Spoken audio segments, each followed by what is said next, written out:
उत्तर प्रदेश के औरैया जिले के व्यापारी मनीष सोनी इसी महीने की 6 जून को अपने परिवार के साथ बांदा से आगरा के लिए निकले थे।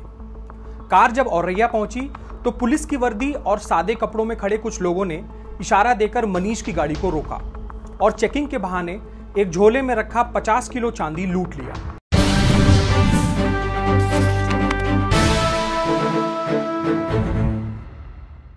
जांच के बाद स्थानीय पुलिस ने अपने खुलासे में चौंकाने वाले तथ्य सामने रखे। लूट की घटना कारित करने वाले गैंग का सरगना कानपुर देहात के भोगनीपुर थाने में तैनात इंस्पेक्टर अजय पाल कठेरिया थे। इस काम में उनका साथ सब इंस्पेक्टर चिंतन कौशिक और दीवान रामाशंकर यादव ने भी दिया। पूरे मामले में 3 पुलिसकर्मियों सहित 7 लोगों को गिरफ्तार किया गया है और लूटा हुआ 50 किलो चांदी सब इंस्पेक्टर चिंतन कौशिक के घर से बरामद कर लिया गया है। जब इन लोगों को सिखलाए तरीके से टीम्स लगाई, एसओजी की टीम लगाई, थाने की भी 2 टीम्स लगाई, इनको रोका गया तो दौड़ाने लगे, पर इनको सकुशल रोककर इनसे पूछताछ की गई तो काफी गंभीर तथ्य प्रकाश में आए। इन्होंने बताया कि चांदी प्रभारी निरीक्षक के पास है और चांदी थाने पर रखी गई है। तो जब इस तथ्य पर टीम रवाना की गई सिखाए हुए तरीके से, तो प्रभारी निरीक्षक के लोकेशन देखा गया तो ये रवाना शुदा थे। इनके बारे में यही पता था कि इन्होंने एक दरोगा को और एक हेड कांस्टेबल को इस टीम के साथ भेजा था घटना करने, जब तक दरोगा का नाम क्लियर नहीं था। टीम गई, इन्होंने जब प्रभारी निरीक्षक को लोकेट किया तो उन्होंने बताया कि इन्होंने चिंतन कौशिक को इस टीम के साथ भेजा था और हेड कांस्टेबल रामशंकर को भेजा था। रामशंकर जो कानपुर देहात में तैनात हैं, लेकिन वो कानपुर नगर से अप डाउन करता है मोस्ट लाइकली, तो वो वहाँ पर टीम को नहीं मिला। प्रभारी निरीक्षक अजय पाल सिंह कठेरिया ये और चिंतन कौशिक ये दोनों मिले, इनसे पूछताछ की गई तो इन्होंने बताया कि जो चांदी लूटी गई थी, जो चांदी ये वादी मनीष सोनी से लेकर आए थे, ये चांदी चिंतन कौशिक के घर में है और चिंतन कौशिक के घर से पूरी की पूरी चांदी बरामद की गई। विभागीय कार्रवाई करते हुए तीनों पुलिसकर्मियों को सेवा से बर्खास्त कर दिया गया है।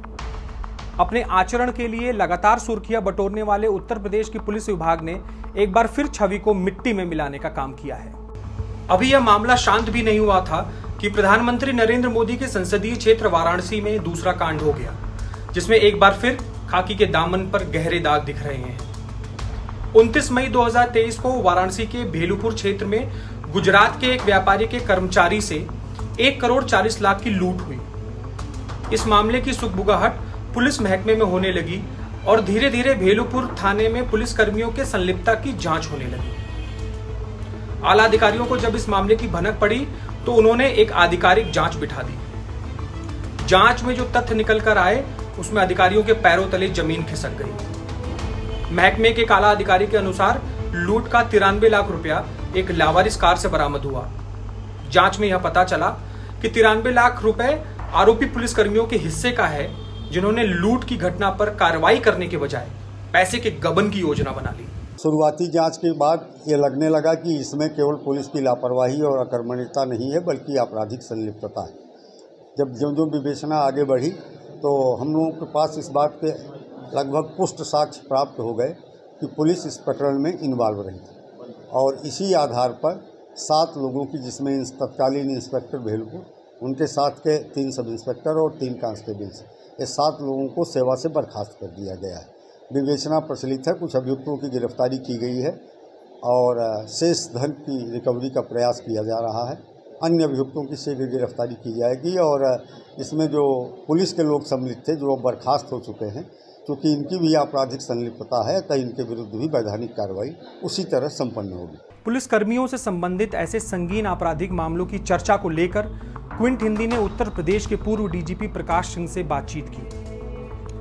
उन्होंने आरोप लगाया कि पूर्व की सरकारों में बिना सत्यापन के पुलिसकर्मियों की नियुक्ति हुई थी। There are criminal elements, there is no doubt about it. Yes, sir. And these criminal elements have to be dealt with, they have to be treated like criminals and not like policemen. Yes, sir. Found involved in such cases of robbery and loot, such things. They should be treated as criminals and dealt with accordingly. And no mercy should be shown to them because they were recruited in the police department. And in this context, I may add that in the past there have been instances when, because of political patronage and because of political pressure, a whole lot of people were recruited in the police department without police verification. And it was said that let these people be recruited and we'll do police verification later on. I mean, there was genuine concern that quite a few to get entry into the police. उन्होंने आगे बताया कि वह यह नहीं कह सकते कि ऐसे आपराधिक छवि के पुलिसकर्मी बिना सत्यापन वाली नियुक्ति का ही हिस्सा हैं या नहीं, लेकिन आपराधिक घटनाओं में शामिल पुलिसकर्मियों के खिलाफ सख्त से सख्त कार्रवाई होनी चाहिए और उन्हें सेवा से बर्खास्त भी कर देना चाहिए। जिन दोनों मामलों की बात आज हमने इस एपिसोड में की है, उसमें खाकी सिर्फ दागदार ही नहीं हुई, बल्कि कई सवाल भी खड़े हो गए हैं। क्या इन आरोपी पुलिसकर्मियों ने पूर्व में भी ऐसी घटनाओं को अंजाम दिया है? इन पुलिसकर्मियों ने पूर्व में जिन मामलों की जांच की होगी, उसमें पारदर्शिता की उम्मीद कैसे की जा सकती है? ऐसे भ्रष्ट पुलिसकर्मियों की जांच अगर पुलिस ही करेगी तो उसमें कितनी न्याय की उम्मीद रखी जा सकती है? पुलिसकर्मियों से संबंधित ऐसे आपराधिक मामलों की जांच में क्या हमारे देश को एक स्वतंत्र संस्था की जरूरत है?